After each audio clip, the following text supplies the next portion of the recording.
tremendous looking trophy. Welcome, Platinum Explosion, number one PlayStation podcast in the Oceanias. My name's Dawn Blight. Joining me, as always, Ashley Hobley. Hey, Dylan, excited to be here on another jam-packed episode of Platinum Explosion. So much news we got to talk about. Thanks for being here on this week's episode of Explosion. Yeah, there's not much to talk about this week, to be completely honest. The annoying thing is, we completely fucked by, and I think I said last week that we're probably going to get fucked, but that's kind of what's happening, because the PlayStation Plus changes, of course, are launching, but they don't even have a solid date. They say it's a rollout between I think Wednesday to Friday. Yeah, I think it's like so somewhere between the day this episode drops till Friday, it will begin rolling out. They're going to begin switching people over, like Transformers. Yes, they will transform your account into the Optimus Deluxe Essentials, whatever version you are Optimum Priming into. Which is exciting, and I wish we could talk about it. Next week. Yeah, next week. Pretty confident next week. Pretty confident we'll be talking about it next week. But yeah, I mean, that's sort of the biggest thing that's happening this week. And it's the week after non-E3's kind of finished, I guess, is the other thing. So I wouldn't be... Non-E3 is a lifestyle. I mean, it goes for a whole month. It's true. There's still more happening. It's like we're in the... But the bulk of it has happened. Yeah. We're in the down week. Yeah, we're in a lull week. Lull week. That's fine. And the big announcement of one event is not PlayStation related, so... No, but I will get into a rumor in a second, because...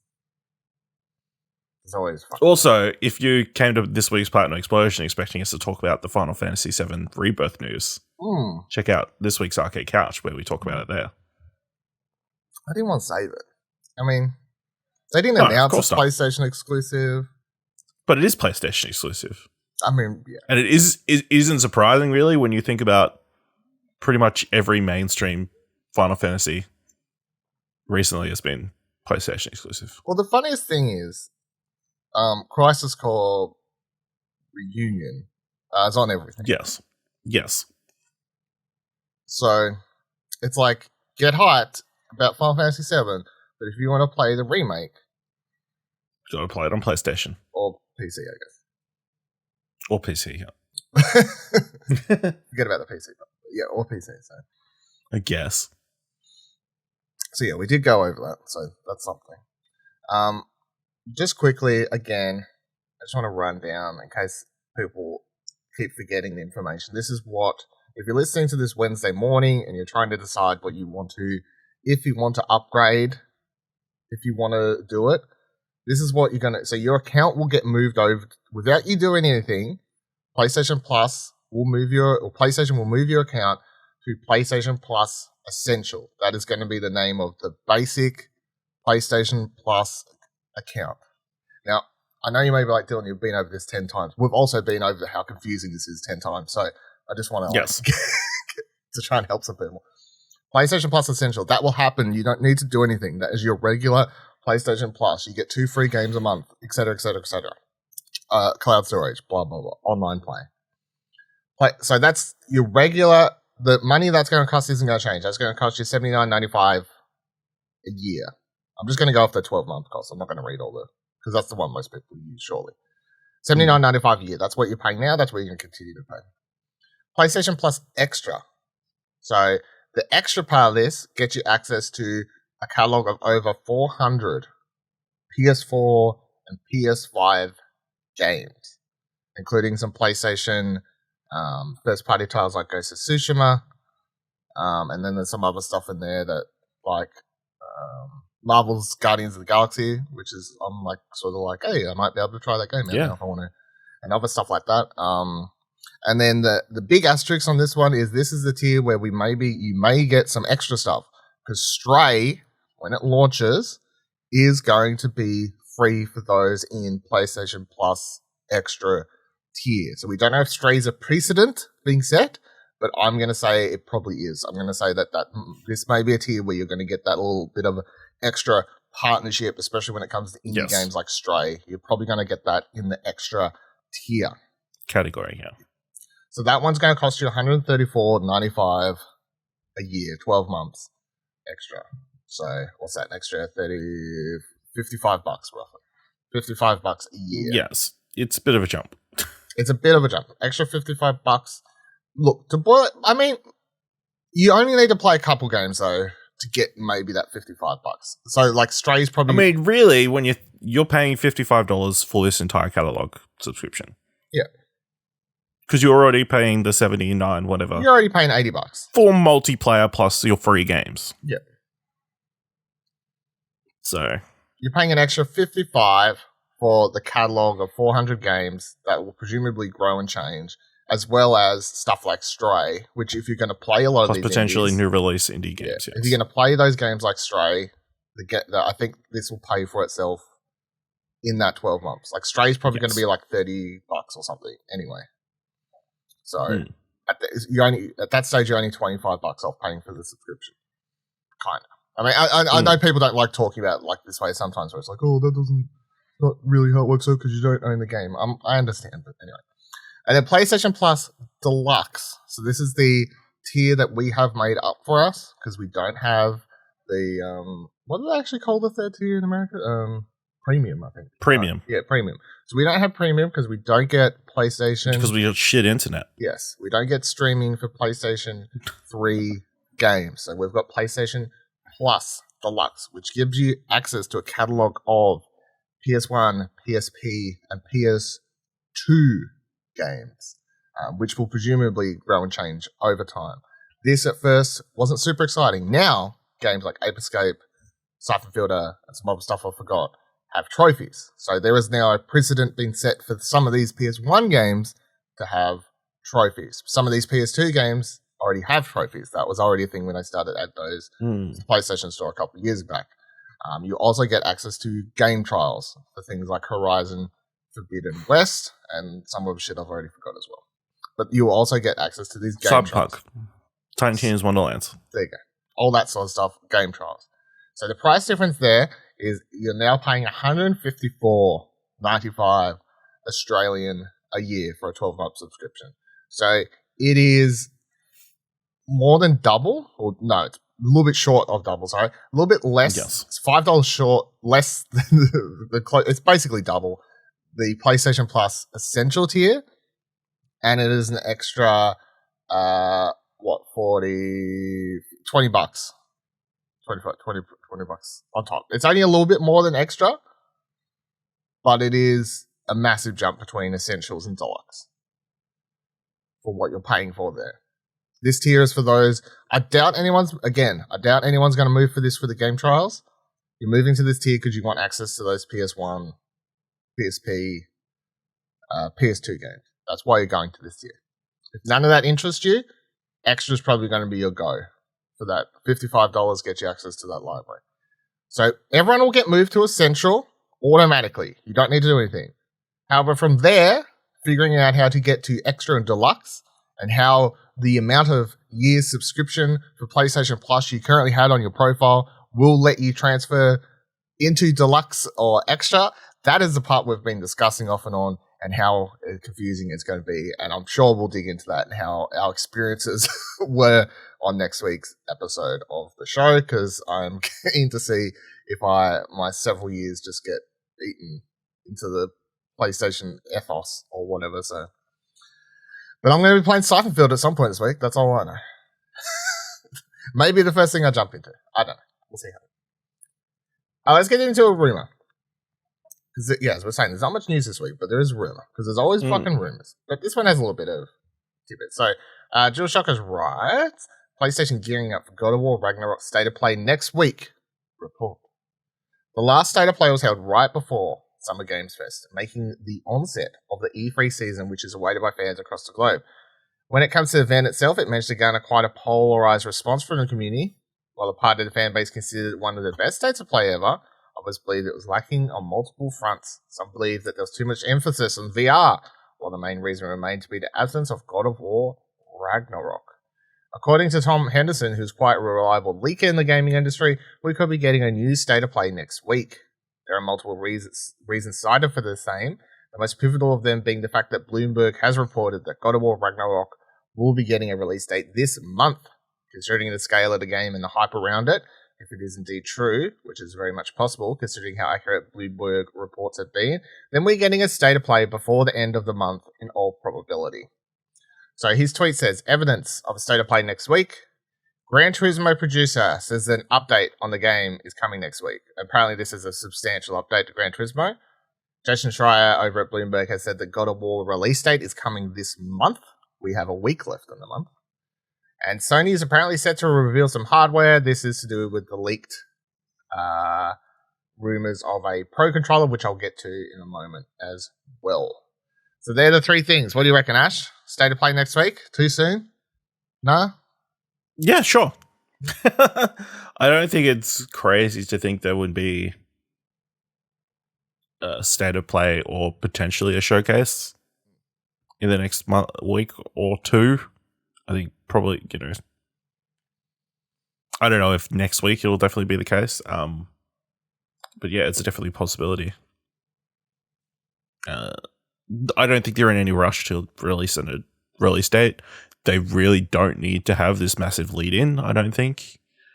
So they can leave it pretty late depending on when they're going to actually release the game. We're predicting November. God of War's not coming out till next year.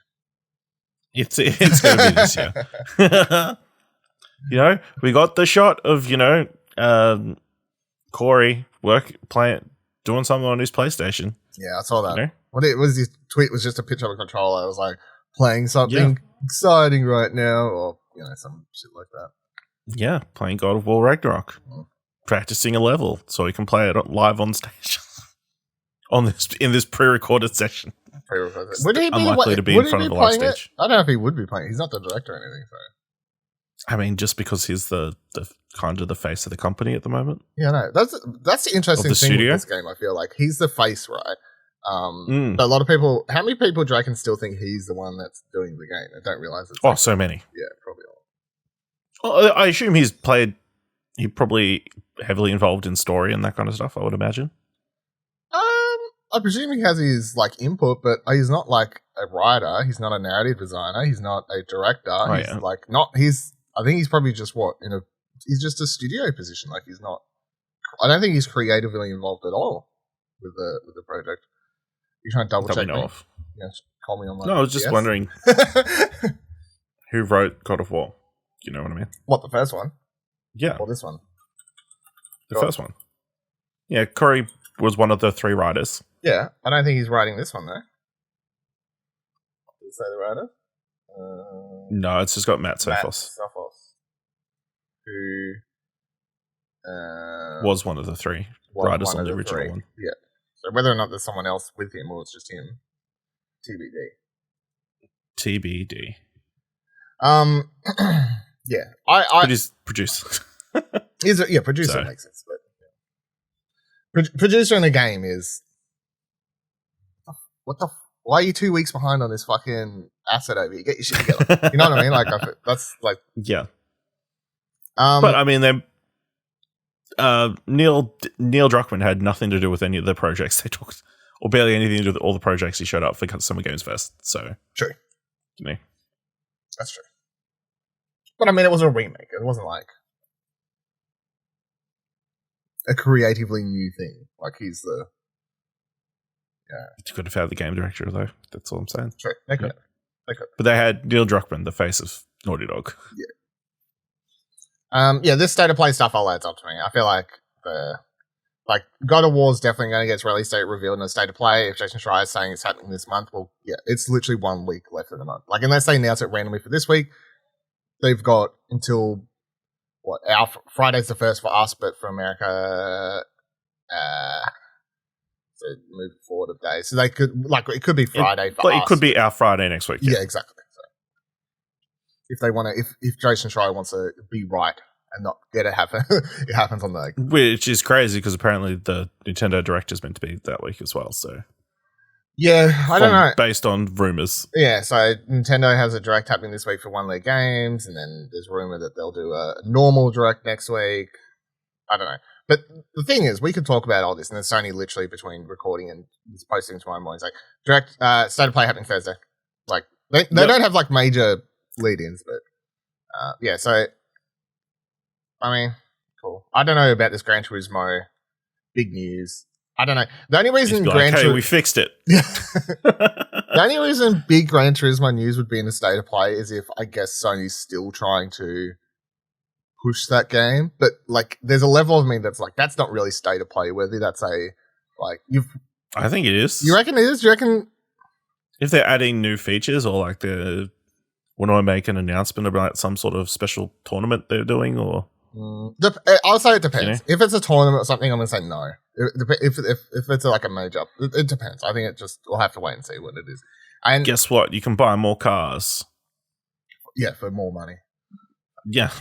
And then the other part, the Pro Controller stuff. So, Tryhard Guides has this report that a lot of people have been reporting on, but this is written by Tom Henderson.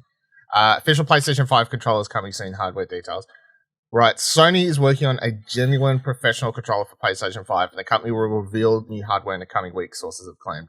It's believed the code name of the controller is Hunt, which will have several interesting features, including removable analog sticks, trigger stops, and rear buttons, flappy paddles. These claims of such hardware, alongside pictures of the alleged prototype, which has been sent under the condition that the pictures are not published and the source remains anonymous. Pictures of the controller keep the classic PlayStation 5 style, but show a few key differences. One of the biggest changes is buttons under the analog sticks, which allow you to completely remove the analog sticks and their components, which Sony is referring to as removable stick units. This presumably means you'll just be able to stick a unit rather than a new controller if it develops stick drift, where your analog stick drifts one direction without moving. Another feature includes trigger stops at the back of the controller, in addition to flappy paddles buttons. They have become increasingly popular over the years, with players turning to companies such as Scuff Gaming and Nacon for such controllers. The prototype also features grips to help hold the controller, which also seems to be removable. According to the same source, it's also been said that the PS5 controller, which has been referred to as the PS5 Pro Controller in casual conversation, will have significant software upgrades. It's unclear when exactly the new controller will be revealed, with the source simply saying it should be soon. However, it's understood by several sources that Sony is set to unveil several new bits of hardware at the end of this month, not a new console, but it's unclear whether or not the lineup will reveal this new controller. Do you have any interest in a Pro Controller? I'm going to say you don't. Not really, especially if it's like double the price of the current controller. But, you know, I'm sure people who invested in the back button for the PS4 and like were super like use that a lot for a lot of different things will be super happy to have that option return. I was like, I wonder if I still have the back button. Like, I do. Hey! Yeah. Hey! Shout outs to the back Maybe button. we can finally get some Apex wins again. Yeah, I know, right? Can't win without this baby. So, fucking piece of shit. They really fucked me on that one. I got so used to it, and then they took it away. Yeah. I mean, I would have interest in this. I have a Xbox Elite controller, fantastic controller. I don't use the full feature set because a lot of like depends on the games and stuff like that. But that's fine. I don't feel like if you're someone who's like, I wouldn't like. I don't play fighting games. You don't need to have to really get into the minutiae to get the full like ability out of the controller. Like just as a build level, the Elite controller feels so much nicer. So if the PlayStation controller is going to be the same sort of thing, like just it feels premium. You know, like it has that level of quality to it. Being able to lift the what the fuck do we call it? Thumbs? The knobs? What the fuck? Removable stick units. Removable stick units, yeah. Being able to do that, like even that on the Xbox controller, for instance, like I've only changed them twice between when I was playing, using it, like playing Ori in the Blind Forest, I switched them for that. And then otherwise I've switched them back to normal ones because I found it a little bit easier. But otherwise being able to lift them out and just like clean it easily, that is like a super, like if that's all you use them for, that's still super helpful and help you maintain your controller over a longer period of time. And then also some people so on the back, on the Xbox controller, I presume the PlayStations would be very similar. There's like a little switch for like 3 different stop points for the triggers. So you can have them where they, you know, like really loose, so you have to push them all the way in, or you can have them where you only just like press them in and that's it. Like that's it adds that extra bit of pressure. So for some people, if you're playing like racing games or something like that, you may need that full control. And then maybe if you're playing a shooter, if it's like short, you can like you know what I mean? Like so, and that's, you may or may not have the interest in that. It may be a thing where you don't realize you would use it until you've got your hands on one. But I definitely feel like PlayStation getting into the market of a pro controller is really good, because there's a lot of companies that have done the job for them up until now. You know, a lot of these third party controller companies, I go into JB Hi-Fi or whatever, and there's a bunch of, you know, wannabe DualSense Pro controllers out there that apparently are pretty good from what I've seen people like write or review for some of them, and people are like, these are pretty good or whatever. But the fact is that the Xbox first party one's still the be-all, end-all, and Sony's just hasn't been in that market. So I feel like it's a good idea for them to get into it. And I could see this being something revealed in a state of play as well, because when Xbox has revealed both of theirs, the first and then the second and everything, that's always been in a Xbox event showcase thing or whatever. They haven't just dropped that on a PlayStation Xbox blog post or something. Like, it's been during a showcase that they reveal these things, and it's usually met with positive reaction from people. So I feel like the same would be for a DualSense Pro controller. And then the only other thing, gaming wise, talk about this week is to do with Lord Destruction AllStars, which is still a game. Pushware writes, PlayStation Plus relaunch triggers modes and events for Destruction AllStars. So, as Destruction AllStars rolls out onto PlayStation Plus Extra and PlayStation Plus Premium subscribers as part of the service's launch, Lucid Games is looking to capitalize on its new potential player base with more modes and events, starting on the 22nd of June 2020. So, that's the day around when it's launching here in Australia. A new Rise event will go live containing a new game mode, challenges, and an All-Star Pass. Events are brand new to Destruction All-Stars, and they're planned and 3 are planned so far. Each lasts 6 weeks and will always include either a new game mode or playlist along with another All-Star Pass to work through. For example, the new mode launching alongside the Rise event is called Jump Shot. Quote, it's a team-based game mode that requires you to think fast on your feet and behind the wheel as you score points with the help of your team, end quote. From George Rule on the marketing team. 2 further events will follow in the coming months: Unite on 10th of August 2022 and Survive on 28th of September. If you played the game before its inclusion in PlayStation Plus Extra and PlayStation Plus Premium / Deluxe, don't forget that Destruction All-Stars was part of the old PlayStation Plus at launch, that you'll be treated to a Founders Pack for free. This contains some exclusive cosmetics. I feel like this is a good idea because we liked the game at launch and whatever else, but it kind of just died off and they didn't do a very good job at maintaining content to keep the game new, fresh, exciting, you know, all those sorts of things that you need to for this sort of game. And the player base, I guess, would have dwindled after that initial like wave of here, you can try it out. And then if anyone else wanted to try it like a month later and they had to buy it, no one was going to buy that game. No one was going to buy that game, I don't think. I want to meet someone who actually paid money for that game. You know what I mean? Who put a pre-order down? Yeah, who put a pre-order down, something like that. So I want to meet them. But yeah, I feel like this is good. Like a new event, like they've got at least up until September planned with a bunch of stuff here, ranging modes, brand new events and all that sort of stuff. I feel like this is pretty good. I don't know if I mean, maybe I'll jump in, try it out again. We did enjoy playing it. I just don't know. It depends what else is going out. But in general, I feel like this is cool. Maybe it could be a turnaround story because more people will potentially try it now. Everyone's going to have access to it. Well, I feel like a lot of people are going. I feel like a lot of people are going to upgrade the Extra around the world. I feel like a lot of people are going to upgrade the Extra, and this is going to be in Extra. So, was this PS5 exclusive, or was it also on PS4? No, 5. Okay, maybe. Obviously, it was only a PS Plus that first month, so yeah, exactly. So, and then it's like after that player base wasn't going to grow. That's what I'm saying. No one's going to buy it. No one's going to buy it. To be perfectly honest, I'm struggling to remember what the actual gameplay of Destruction All-Stars was. It's been that long, and my memory of it is the core not great. The core mode we played, you just had to like it was like a destruction. It was just destruction. Like you just had to. It was like a mini burnout kind of. You just had to smash cars, arena. And the first to like X smash like the most destroyed cars on the team won or whatever, right? I think won or something. Yeah. Yeah, if they want to push it hard, and like, I guess the other thing will be placement. I feel like that's like going to be the unspoken thing about a lot of these games. Like, where are they going to place it on the PS Plus store? So is it going to get a prominent spot where, like, hey, check out Destruction AllStars, new content. Like one of the first 5 or 6 games you see when you bring up the menu or whatever it's going to be. Then people might be willing to give it a go. I mean, if there's a player base there and it's quick to get into matches, then maybe we'll jump back in. If it felt like a lot of the story content they wanted to do was behind a paywall, so whether that's opened up, changed, I don't know, but yeah, it'll be interesting to see. I don't think it's going to have. I mean, they've lasted this long, so I mean, who knows? True. Yeah. I mean, it is kind of impressive that we're almost 2 years in now. It didn't come out. It'll be like a year and a half. So. Yeah, it's probably like a year and a bit, and it's a multiplayer game only on one console, only on PS5, and still chugging along. I mean, that's reasonably impressive. Yeah.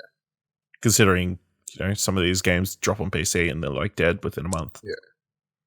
I feel like that's the thing though. Like, if you, like, as for the promotion part, if you go on Steam, for example, they have quite often that featured, like, rolling part at the top will be promoting games that have events happening or sales for publishers or whatever. But then on top of that, quite often if you open Steam, it'll, like, also pop up. It'll be like a major, like, promotion or event. You'll get a little pop-up window that's like, hey, this thing, 80% off. Or like, hey, this game's free this week. Like, or this game's free this weekend. Do you want to fucking try that shit? Like, yeah. Sony's store doesn't have a equivalent thing. I almost feel like they should use the app more. Like, unless people, because the thing with the app is, I guess, and you can obviously choose on your phone to opt out of notifications. That's fine. But yeah, for a lot of people won't be bothered or don't know how or are too lazy to turn them off. I mean, I leave a lot of notifications off for stuff that I should probably just turn off because I'm like, whatever, I don't really care. But like, they should maybe have the app popping up and be like, hey, here's the thing. You click on it, it takes you. Even if it is what everybody wants and it's just, hey, something on your wish list is on sale. Yeah. Well, it does that now. It does? Yeah, it does that now, I think. I'm dreaming. Okay. I need a wish list. Yeah. Start wish listing stuff. Yeah, it'll be like stuff's on wish list is on sale, yeah. So that's helpful. They should start using the app more, though, because I feel like that's the thing. Like, don't rely on people turning on the console, because by the time most people turn on their consoles, I feel like a very high percentage, if you was to do research into it, it's like most people turning on the console, they already know what they want to play, So they're turning on their console, they're probably going straight to the game they want to play. Whereas the app, people have their phones on all day, they're happy to like get a notification and be like, hey, check out this game, this, do you want to play Destruction AllStars? And then you click on it and someone's like, oh yeah, I might check that out tonight. They click download, they send to their console, and then when they get home from work, then they turn on their console and they jump into Destruction AllStars. It's actually an interesting point. I'd be wondering what the breakdown is of how people buy their games. Is it through the console? Is it through the app on mobile? Is it on PC? I'm going to presume the store? Very high percentage is still the store. I reckon people using the app, I'm going to have to assume has grown slightly with how easier it is now than, like, say, the old one and stuff like that. But I'd still say most people just buy via the... But I mean, the app's pretty good. Like, I think the app, like, and they should continue to focus on building and making the app better and stuff like that, because I think that's the future. That's the future. I feel like people would, if the app was more promoted and easy to use, and like you taught people and showed them how much easier it was to use, more people would slowly begin to use the app to browse the store only. Like a lot, or maybe even get closer to like 50-50 or something like that. Because I feel like a lot of people would be more likely to browse the PlayStation store while they're taking a shit at work. You know what I mean? They come home and... Yeah. Like, to be blunt, you know what I'm saying though? Like... Yes. Yeah, I feel like it's just... truthful.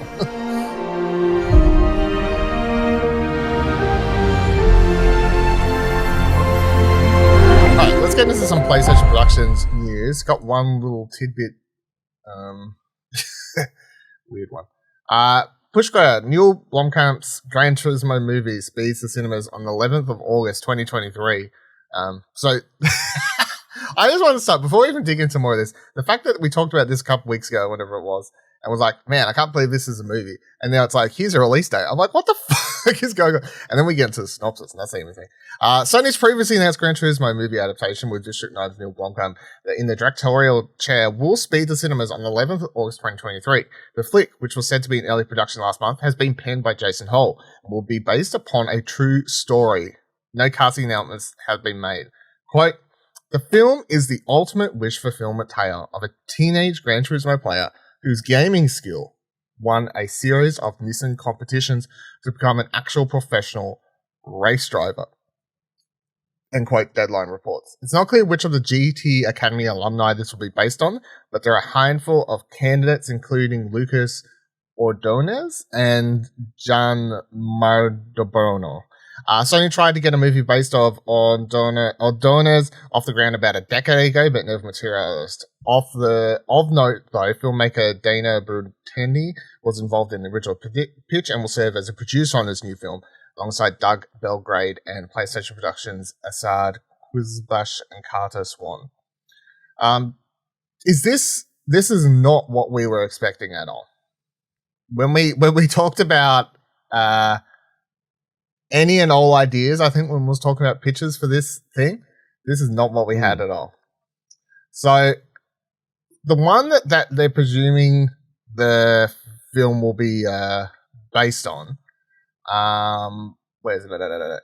So Lucas Ordonez is a Spanish race car driver who entered professional racing by winning a spot in PlayStation 3 Gran Turismo competition, racing for Nissan in the 2009 GT4 European Cup season. He secured a podium finish in his first event, two race wins towards the end of the season, securing him joint second place overall. In 2011, his team came in second in the 24 hours of Le Mans. Ordonez began 2012 by taking the lead role driver in Nissan's old gamer car at the Dubai 24 Hours team. And then in 2012, 24 Hours of Nuremberg race, he also competed. So this is that's the person they reckon it's going to be based on. I think the this is not what I expected, but I think it's actually a pretty it's a really good idea for a movie. It's not at all what anyone's going to be expecting when they see Gran Turismo movie on like a movie poster or anything like that, though. I don't think. But as far as like I don't know what you would expect. I would expect like I don't know. I feel like also the problem with this is I think this is a really good, cool story, right? You know, someone who loves Gran Turismo takes their love of racing the video game and turns it into actually racing cars and does like well at that. That's a great story. I feel like the problem is also going to be a lot of people are going to watch trailers for this and stuff and like think it's a joke, especially if the trailer opens with, you know, someone sitting in like a, you know, like imagine he's sitting in the chair set up and and then it's someone watching Twitch. He's like, wow, he's a really good driver. Yeah. I've got this crazy idea. We've got one more spot left on this team. Yeah. You just got to hope that Blomkamp... It's a good script. Yeah, the script and direction treats it right. Because I feel like, the material, even though it's based on a true story, I feel like it could very easily turn into just being silly and something that, turn into a Hallmark movie, Yeah. So that's wrong. But what do you think now that we know what this is about? Do you think this is a good idea? Like, this is interesting now? Or? I mean, it's as good an idea for a Gran Turismo movie as you probably could have. Yeah.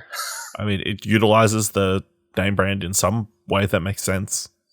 But yeah, it doesn't really fit because it's going to just become a racing game, a racing movie about actual race cars rather than, you know, the cars you would come to expect in Gran Turismo, like high ends, like cool cars you can buy, and that kind of stuff. You know what I mean? Yeah, I guess that's the thing. It's going to be specifically tailored cars. Yeah, it's less. That's the thing, though. It's like it's not really a movie based on like the game. It's just a true story. Like it's just there's a true story that has to do with Gran Turismo. It's not a video game adaptation. Yes, I wouldn't call this that at all. Yeah. You know, like, Yeah, I don't think you can call it a video game adaptation. no, it's just a true story. They're just going to call it Gran Turismo. Yeah. Which is fair because you can't really adapt Gran Turismo into a movie. There's no story there. Which is the thing, I guess. All right. Oh yeah, look forward to watching that next year. I guess they're going to start filming soon because, bloody hell, maybe August next year. We'll see. Supercharging that outdoor if they reckon they're going to hit that release date. All right. Well, I guess other thing quickly I'll say is I guess maybe that's why they want to, if they want to keep Gran Turismo, like if they think the movie will do well, then help keep the game like in the people's minds. Like maybe they're casting news. Who's going to star in Gran Turismo? That's going to be in the state of play. Maybe. I mean, if it's coming out next year, maybe. Yeah. Guess what, everybody? Jaden Smith starring Chris. No. I thought he was going to say Chris Pratt.